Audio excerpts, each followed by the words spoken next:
Assalamualaikum warahmatullahi wabarakatuh. Waalaikumsalam warahmatullahi wabarakatuh. Baik, semuanya perkenalkan nama saya Ahmad Habibie yang akan bertugas sebagai moderator dalam diskusi materi kita hari ini. Adapun anggota kelompok saya yaitu Anina Haku, Ahmad Agus Safiuddin, Hisbul Yusuf, dan Nabila Korin Azhara. Terima kasih kepada Ibu Pinaka karena telah diberikan kesempatan yang luar biasa ini untuk mendiskusikan materi tentang yang bertema kearifan lokal. Baik teman-teman, sebelum kita memulai diskusi kita pada hari ini, marilah kita berdoa kepada agama dan kepercayaan kita masing-masing. Berdoa, dipersilahkan.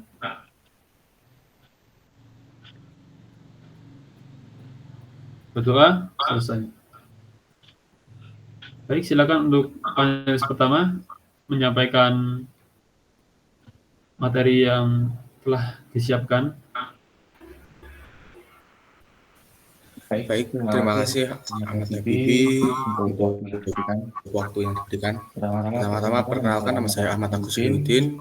Saya berasal dari program studi pendidikan bahasa dan sastra Indonesia dari Fakultas Keguruan dan Ilmu Pendidikan dan dari Universitas Tidar dengan NPM 2503010179. Pada kesempatan kali ini saya akan menyampaikan tentang hasil analisis saya, yaitu tentang kontroversial kebudayaan Sadranan. Oke, lanjut selanjutnya. Untuk daulatan Indonesia kaya akan budaya, tradisi, dan adat istiadat. Selain itu, tradisi yang ada di Indonesia adalah tradisi Sadranan. Sadranan berasal dari Pulau Jawa. Kebanyakan berasal dari kota ataupun Kabupaten Magelang.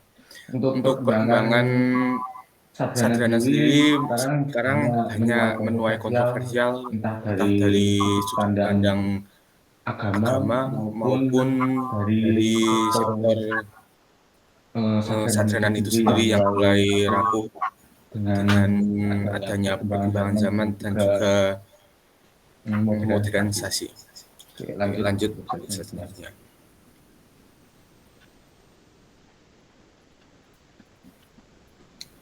Oke. Untuk tujuan penelitian kali ini untuk meneliti fakta-fakta penyebab terjadinya kontroversial dalam dampak dari kontroversi bagi keberlangsungan budaya agar kita dapat tahu.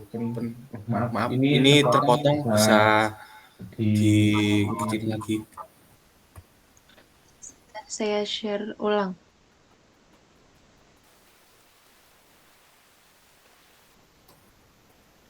Oke.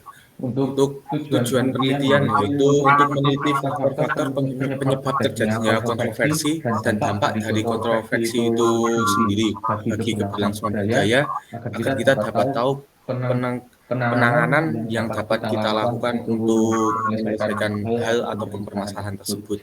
Jadi di sini kita akan membahas tentang faktor-faktor ataupun dampak dan juga cara penanganan dari kontroversial yang ada di kebudayaan Sadranan. Oke, lanjut. Untuk metode penelitian kali ini saya menggunakan metode penelitian pendekatan deskriptif kualitatif melalui kajian pustaka dan artikel kebudayaan. Lanjut. Yang pertama, faktor penyebab kontroversi itu ada dua, yaitu unsur seperti sajian, kemenyan, dan tabu bunga ditolak sebagian masyarakat karena dianggap syirik oleh agama. Dan yang kedua, tradisi berkembang menjadi festival budaya, menimbulkan kekhawatiran hilangnya nilai sakral. Jadi untuk kebudayaan Sadranan sendiri sekarang sudah mulai hilang sakralnya karena di sebagian wilayah kebudayaan Sadranan dijadikan sebagai objek wisata, bukan untuk mengembangkan nilai aslinya, namun ini hanya menjadi gimmick atau untuk mendapatkan pemasukan untuk daerah itu. Oke, lanjut. dampak kepada keberlangsungan tradisi, munculnya bentuk kesadaran baru seperti tanpa sajen, tanpa tabu bunga, dan menjadi festival budaya untuk menarik wisatawan. Yang kedua, terjadinya konflik sosial internal antar kelompok yang ingin memurnikan tradisi dan memurnikan praktik agama. Jadi di sini terdapat dampak, yaitu dari pihak yang ingin memurnikan tradisi Sadranan itu sendiri, dan juga ada juga yang ingin mengembangkan agar dapat mengikuti zaman, dan itu membuat kontroversi karena yang ingin memurnikan itu pasti ditentang oleh agama, seperti karena ada sajen dan juga tabur bunga, dan juga yang ingin menjadikan seperti era sekarang itu akan ditentang karena menghilangkan nilai-nilai kebudayaan. Lanjut. Untuk kesimpulannya adalah Sadranan adalah warisan budaya penting yang menjaga nilai spiritual dan sosial masyarakat Jawa. Namun munculnya kontroversi akibat perbedaan pandangan agama, modernisasi, dan komersialisasi yang menyebabkan pergeseran makna dan menurunkan partisipasi generasi muda. Meskipun begitu, Sadranan tetap dipertahankan karena mampu memperkuat kerukunan dan identitas budaya. Oke, lanjut. Nah, untuk saran, yaitu saya akan sedikit memberikan masukan. Jika perlu, masyarakat perlu menjaga tradisi Sadranan tanpa menghilangkan nilai-nilai sakral. Pemerintah dan tokoh agama ataupun adat harus bekerja sama dalam pelestarian budaya. Sementara generasi muda diharapkan lebih peduli dan terlibat. Penelitian lanjut juga diperlukan untuk memahami perkembangan tradisi ini. Oke, lanjut. Mungkin sekian dari saya. Apakah ada yang ingin ditanyakan? Baik, sudah cukup Mas Agus. Sudah. Waktu tadi tersisa 3 menit, apakah ada yang ingin ditambahkan dari Mas Agus? Sudah itu saja untuk moderator. Saya persilahkan jika ada pertanyaan. Baik, sebelumnya izinkan saya menjelaskan teknisnya. Jadi panelis memiliki waktu 10 menit untuk memaparkan materi mereka tentang kearifan lokal. Dan setelah memaparkan, moderator akan bertanya dan merangkum isi dari materi tersebut. Jadi untuk pertanyaannya, nilai-nilai apa saja yang terkandung dalam budaya Sadranan? Baik, saya akan menjawab pertanyaan dari moderator.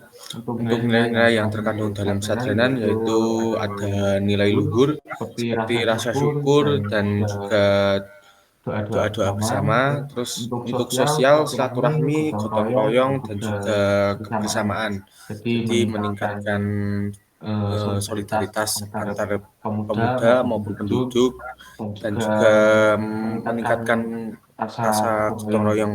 Karena sebelum dilaksanakan kegiatan Sadranan, pasti akan ada gotong royong seperti bisa makam ataupun mempersiapkan tempat untuk melakukan Sadranan, dan juga budaya lestari. Kita akan melestarikan budaya Sadranan itu sendiri yang sudah diturunkan dari nenek moyang kita. Jadi untuk budaya Sadranan tidak akan punah. Mungkin itu saja dari saya. Apakah ada lagi? Baik, itu terima kasih Mas Agus sudah sangat menjawab pertanyaan saya. Bisa diakhiri Mas Agus? Oke. Mungkin cukup sekian presentasi dari saya. Kurang lebihnya saya mohon maaf. Saya akhiri. Wassalamualaikum warahmatullahi wabarakatuh. Waalaikumsalam warahmatullahi wabarakatuh. Baik teman-teman, sebelum kita melanjutkan pada panelis selanjutnya, izinkan saya untuk membacakan rangkuman dari materi yang telah dipaparkan oleh Mas Agus. Sadranan merupakan kebudayaan yang mencerminkan nilai sosial dan nilai luhur yang tinggi. Walau banyak kontroversi yang bermunculan, namun Sadranan masih dapat bertahan menjaga eksistensinya hingga saat ini.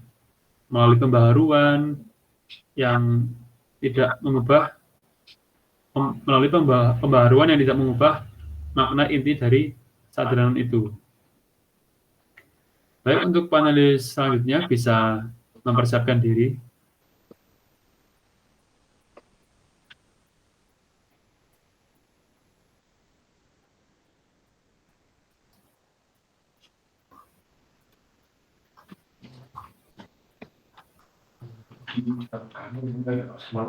Baik, sebelum memulainya izinkan saya untuk memberitahukan teknisnya sekali lagi. Panelis memaparkan materi selama 10 menit dan setelah memaparkan, moderator akan bertanya kepada panelis dan moderator akan membacakan rangkuman dari materi yang telah dipaparkan oleh panelis. Baik, jika sudah siap bisa dimulai. Terima kasih atas kesempatan yang telah diberikan. Sebelumnya perkenalkan, nama saya Ainina Kesabrina, NPM 2503010045. Di sini saya akan membahas mengenai tradisi Syawalan daerah Kabupaten Magelang.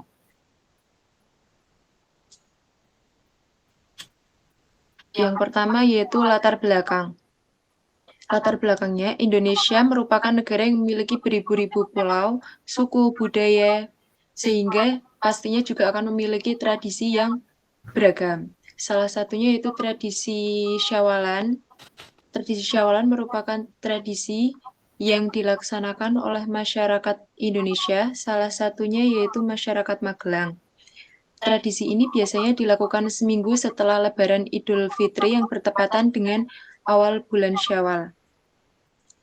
Untuk pembahasannya, yaitu kita akan membahas mengenai yang pertama, apa itu tradisi Syawalan, yang kedua, bagaimana pelaksanaan dan bentuk tradisi Syawalan di Magelang, dan yang terakhir, apa makna dan nilai-nilai yang terkandung dalam tradisi Syawalan. Selanjutnya yang pertama, yaitu pengertian. Tradisi Syawalan ini merupakan tradisi yang kerap dilaksanakan oleh masyarakat Muslim di Indonesia, salah satunya yaitu masyarakat Jawa, dan contohnya itu seperti Jogja, Solo, Magelang, Demak, dan daerah lainnya. Sejarah tradisi Syawalan ini bermula saat Islam masuk ke Indonesia dan terjadinya proses akulturasi dengan budaya Jawa.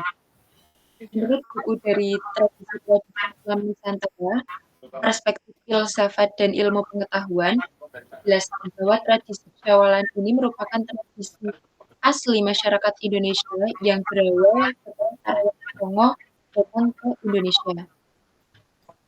Selanjutnya yaitu pelaksanaan Syawalan. Tradisi Syawalan di Magelang ini dilaksanakan pada bulan Syawal atau 1 minggu setelah Hari Raya Idul Fitri pada tanggal 8 Syawal. Tradisi Syawal di Magelang ini dimeriahkan dengan berbagai macam bentuk kegiatan, seperti ada grebek ketupat, festival balon udara, dan ada juga ziarah Syawalan gunungan. Selanjutnya, makna dan nilai-nilai dari tradisi Syawalan ini. Makna tradisi Syawalan sangat berkaitan erat dengan nilai-nilai Islam, yaitu yang pertama nilai religius. Jadi tradisi Syawalan ini sebagai wujud rasa syukur umat Muslim. Selanjutnya nilai sosial. Jadi tradisi Syawalan ini digunakan sebagai alat untuk mempererat tali persaudaraan dari saudara jauh maupun saudara dekat. Dan juga ada nilai budaya lokal. Jadi tradisi Syawalan ini merupakan wujud nyata dari akulturasi budaya Jawa dan Islam. Selanjutnya masuk ke kesimpulan. Jadi kesimpulannya, Syawalan merupakan tradisi umat Muslim yang kerap dilaksanakan oleh umat Muslim daerah Jawa pada bulan Syawal. Oleh karena itu, tradisi ini disebut tradisi Syawalan. Di daerah Magelang, Syawalan kerap dilaksanakan pada tanggal 8 Syawal, bertepatan 1 minggu setelah perayaan Hari Raya Idul Fitri. Dengan berbagai kegiatan seperti festival balon udara, ziarah syawalan gunung, dan grebek ketupat. Simpulannya, tradisi syawalan ini merupakan tradisi yang sudah dilakukan oleh masyarakat Jawa sejak lama. Oleh karena itu, sudah seharusnya kita sebagai generasi penerus menjaga tradisi ini agar bisa terlaksana setiap tahunnya. Mungkin hanya itu yang dapat bisa saya sampaikan. Mungkin ada tanggapan dari teman-teman?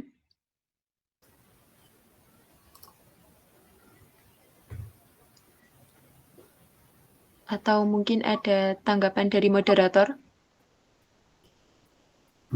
Waktu untuk menyampaikan masih 4 menit. Apakah masih ada yang ingin disampaikan untuk menambah wawasan tentang materi ini? Sepertinya sudah cukup. Baik. Saya memiliki pertanyaan.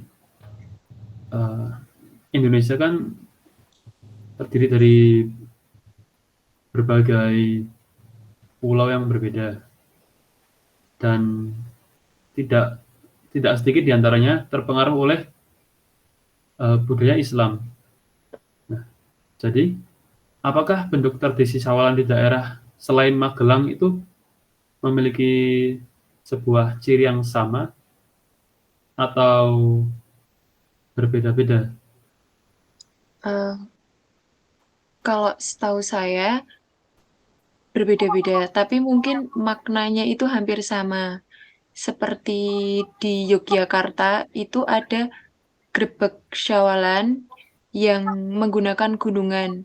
Seperti halnya di Magelang. Hanya saja di Magelang disebut grebek ketupat.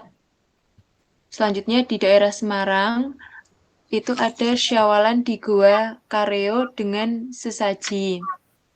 Dan di Jepara itu ada lomban atau pesta laut.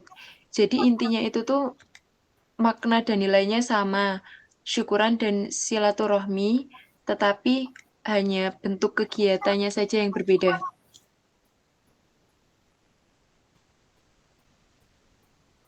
Baik, apakah sudah cukup, Mbak Ainina? Sudah cukup. Baik, izinkan saya untuk membacakan rangkuman pada materi Mbak Ainina. Syawalan merupakan tradisi umat Muslim yang dilaksanakan 1 minggu setelah perayaan Hari Raya Idul Fitri. Bentuk tradisi Syawalan cukup beragam dan setiap daerah memiliki bentuk perayaan tradisi swalayan yang berbeda. Seperti halnya di Jepara, terdapat festival laut dengan keunikan dan ciri khasnya tersendiri. Jadi, tradisi Syawalan merupakan tradisi yang sudah dilakukan oleh masyarakat Jawa sejak lama. Oleh karena itu, seharusnya bagi generasi penerus harus menjaga tradisi ini agar bisa terlaksana setiap tahun. Mungkin bisa ditutup, Mbak Ainina. Baik, mungkin hanya itu saja yang dapat saya sampaikan. Semoga materi yang saya sampaikan dapat bermanfaat. Sekian dari saya. Wassalamualaikum warahmatullahi wabarakatuh. Waalaikumsalam warahmatullahi wabarakatuh. Baik, terima kasih Mbak Ainina. Untuk selanjutnya, panelis selanjutnya silakan memaparkan materi yang telah dibuat. Baik, perkenalkan nama saya Nabila Qorin Azhara dengan NPM 25030 10145. Di sini saya akan memaparkan analisis saya terkait kearifan lokal yang berjudul Tradisi Lokal sebagai Modal Desa Wisata. Latar belakangnya yaitu Magelang memiliki berbagai tradisi yang saat ini masih lestari. Dan di sini saya akan membahas tentang tradisi nyadran dan rejekan yang mengandung nilai gotong royong, solidaritas, dan juga religius. Nilai-nilai tersebut tentu memiliki peran yang sangat penting sebagai model sosial di masyarakat. Modal sosial inilah yang nantinya akan menjadi pendorong berhasilnya desa wisata di Candi Retno. Rumusan masalahnya yaitu yang pertama, nilai sosial dan religius apa yang terkandung dalam tradisi nyadran dan rejeban. Kemudian bagaimana strategi pemberdayaan masyarakat berbasis kearifan lokal dalam pengembangan desa wisata di Candi Retno. Kemudian yang terakhir, bagaimana keterkaitan nilai tradisi nyadran dan rejeban sebagai sumber daya utama pengembangan desa wisata. Tujuannya yaitu yang pertama, kita dapat mengidentifikasi apa itu nilai sosial dan religius dari nyadran dan rejeban. Kemudian yang kedua, mampu menjelaskan strategi pemberdayaan masyarakat dengan berbasis kearifan lokal. Yang terakhir, kita bisa menganalisis peran dari nilai tradisi sebagai sumber daya utama desa wisata. Dalam hal ini saya menggunakan metode penelitian melalui pendekatan kualitatif deskriptif, yaitu dengan teknik mengumpulkan data dari studi pustaka dan menganalisis dokumen dari website dan jurnal.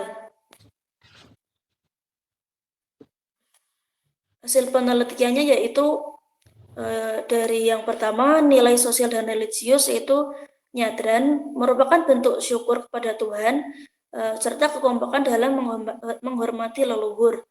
Yang rejeban itu merupakan bentuk silaturahmi dan gotong royong yang biasa dilakukan oleh masyarakat Muslim.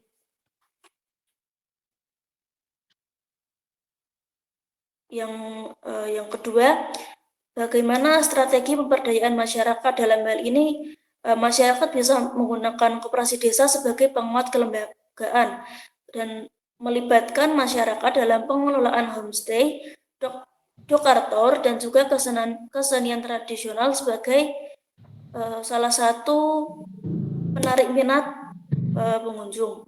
Kemudian yang terakhir yaitu Pokdarwis atau kelompok sadar wisata dibentuk sebagai penggerak utama dalam hal ini.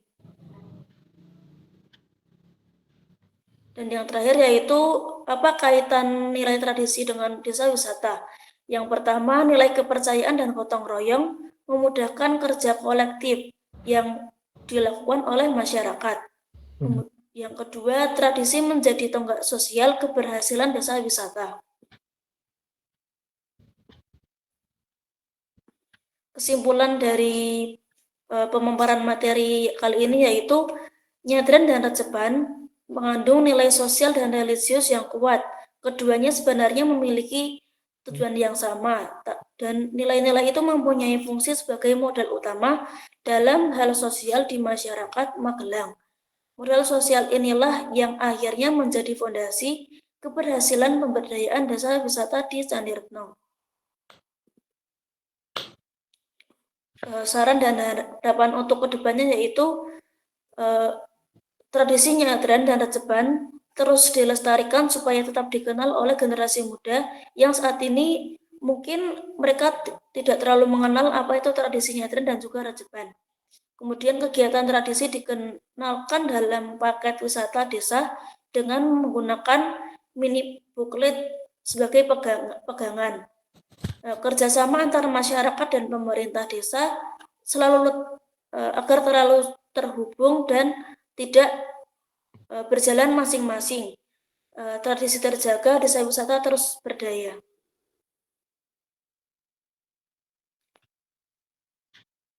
Baik, sekian dari saya. Dari moderator, apakah ada pertanyaan?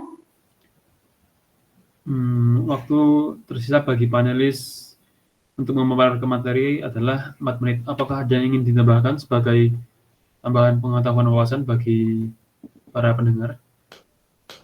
Sudah. Baik.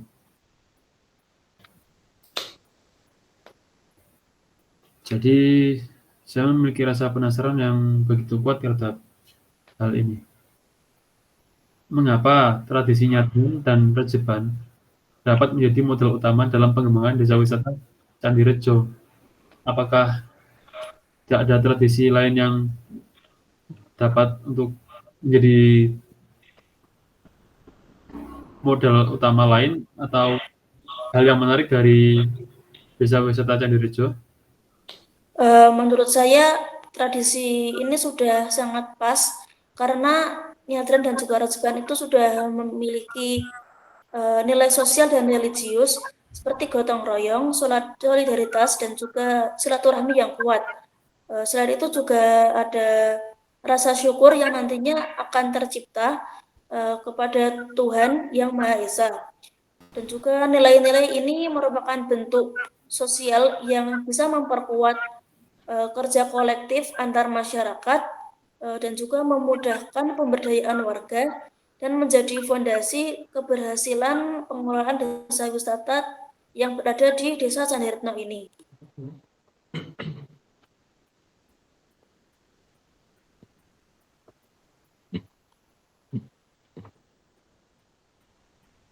Baik, cukup Mbak Nabila. Jawabannya sangat bagus. Silakan ditutup. Sekian pemaparan materi dari saya.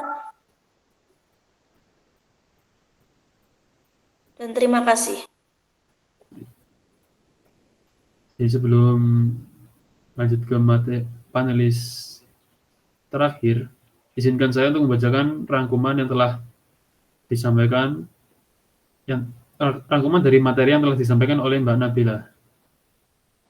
Tradisi nyadran dan rejeban mengandung nilai sosial dan religius seperti gotong royong, solidaritas, silaturahmi, dan religius. Seperti gotong royong, serta rasa syukur kepada Tuhan Yang Maha Esa. Nilai-nilai ini menjadi modal sosial penting dalam pemberdayaan masyarakat desa wisata Candi Rejo melalui strategi seperti pembentukan koperasi desa, keterlibatan warga dalam pengelolaan wisata, dan peran Pokdarwis. Tradisi lokal berfungsi sebagai fondasi keberhasilan dan keberlanjutan desa. Nyadran sendiri adalah bentuk syukur kepada Tuhan serta kekompakan dalam menghormati leluhur. Rejeban adalah bentuk silaturahmi dan gotong royong. Baik, untuk panelis terakhir, silakan memaparkan materi yang telah dibuat. Ya, terima kasih dari moderator. Sebelumnya, saya Isbullah Moko dengan NPM 2503010012 yang akan memaparkan materi makna kearifan lokal bagi masyarakat Banyumas. Pendahuluan. Kearifan lokal Banyumas merupakan warisan budaya yang tumbuh dan berkembang dalam kehidupan masyarakat secara turun-temurun. Kearifan lokal ini tercermin dalam bahasa ngapak, tradisi, kesenian, serta sikap hidup masyarakat Banyumas yang dikenal sederhana, jujur, dan menjunjung tinggi kebersamaan. Keberadaan kearifan lokal tidak hanya menjadi identitas budaya daerah, tetapi juga berperan penting dalam menjaga keharmonisan sosial dan memperkuat karakter masyarakat. Selanjutnya, rumusan masalah. Yang pertama, apa yang dimaksud dengan kearifan lokal Banyumas? Selanjutnya, apa saja bentuk-bentuk kearifan lokal yang ada di Banyumas? Yang ketiga, nilai-nilai kearifan lokal apa saja yang terkandung di dalamnya? Yang keempat, apa dampak sosial dan budaya kearifan lokal bagi masyarakat Banyumas? Tujuan penelitian. Yang pertama, yaitu menjelaskan pengertian kearifan lokal Banyumas. Yang kedua, mengidentifikasi bentuk-bentuk kearifan lokal di Banyumas. Yang ketiga, menjelaskan nilai-nilai yang terkandung dalam kearifan lokal Banyumas. Yang keempat, mengetahui dampak kearifan lokal bagi kehidupan masyarakat. Metodologi penelitian, observasi lapangan, studi literatur. Hasil penelitian. Kearifan lokal Banyumas adalah nilai dan kebiasaan yang hidup dalam masyarakat Banyumas dan diwariskan secara turun-temurun. Nilai ini terbentuk dari pengalaman hidup, lingkungan sosial, serta budaya setempat yang terus dijaga melalui adat, tradisi, dan bahasa daerah.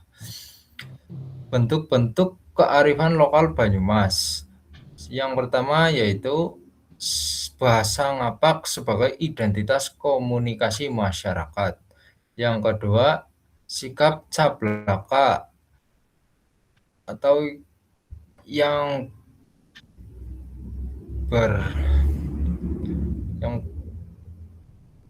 bersikap jujur dan terbuka.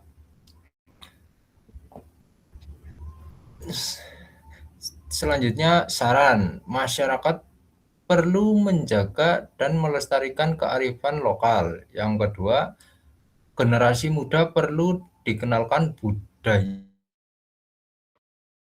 Banyumas sejak dini. Yang ketiga, pemerintah daerah mendukung pelestarian budaya lokal. Simpulan, kearifan lokal Banyumas merupakan bagian penting dari identitas budaya daerah yang mengandung nilai luhur. Pelestarian kearifan lokal sangat penting untuk menjaga keharmonisan sosial dan keberlanjutan budaya di tengah perkembangan zaman. Dan ya, cukup sekian dari saya, dan silakan moderator, apakah ada yang ditanyakan? Baik, waktu bagi panelis untuk memaparkan materi tersisa 5 menit. Apakah ada yang ingin ditambahkan sebagai wawasan tambahan? Sudah cukup. Sebelum mengakhiri, saya memiliki pertanyaan. Apa makna sikap cablaka dalam kehidupan sosial masyarakat di Banyumas? Mengingat banyak sekali sikap-sikap yang khas dari masyarakat Banyumas dalam kehidupan sosial seperti yang dijelaskan oleh panelis. Sikap cablaka bermakna jujur, terbuka, dan apa adanya dalam berbicara maupun bertindak. Sikap ini mencerminkan nilai kejujuran dan keterbukaan masyarakat Banyumas. Baik, jawaban yang cukup memuaskan. Apakah ada yang ingin ditambahkan? Sudah cukup. Baik, silakan untuk menutup presentasi Mas Ohis.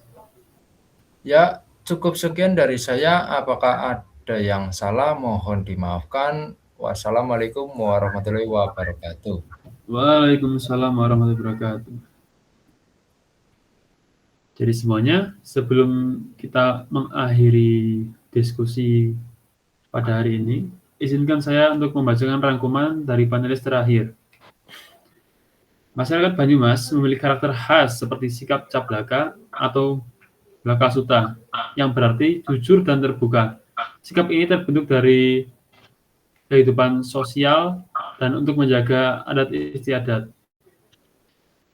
Sikap ini menjunjung tinggi gotong royong, kesederhanaan, serta rasa kebersamaan.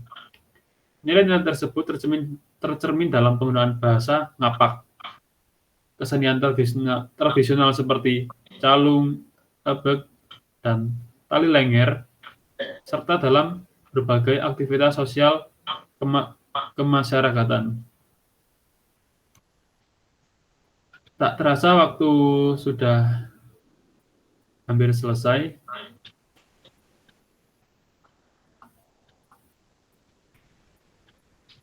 Demikian presentasi dari kelompok kami. Sebagai moderator, saya meminta maaf atas kekurangan dari para panelis dan moderator sendiri karena sebagai manusia kita tidak bisa sangat sempurna. Sekian dari kami. Terima kasih telah menonton. Wassalamualaikum warahmatullahi wabarakatuh. Waalaikumsalam warahmatullahi wabarakatuh. Warahmatullahi wabarakatuh.